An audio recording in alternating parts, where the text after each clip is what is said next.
You see, the problem is this.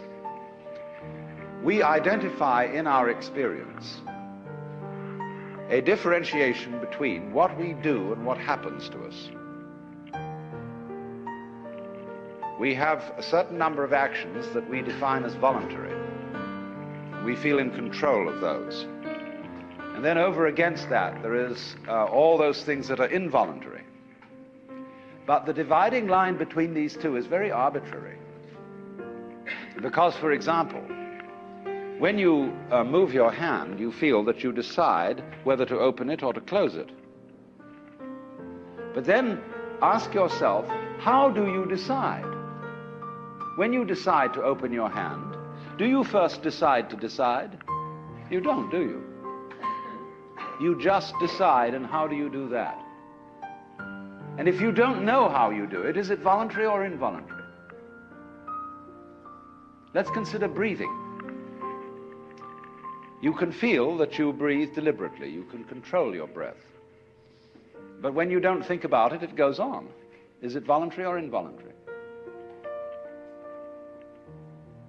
And so we come to have a very arbitrary definition of self. That much of my activity which I feel I do.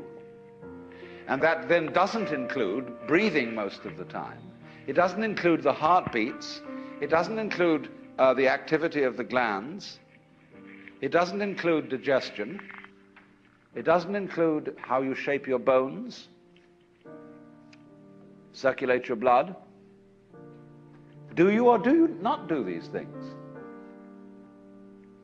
Now, if you get with yourself and you find out that you are all of yourself, a very strange thing happens. You find that your body knows that you are one with the universe. In other words, that the so-called involuntary circulation of your blood is one continuous process with the stars shining.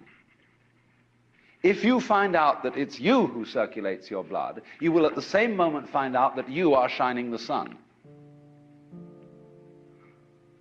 Because your physical organism is one continuous process with everything else that's going on.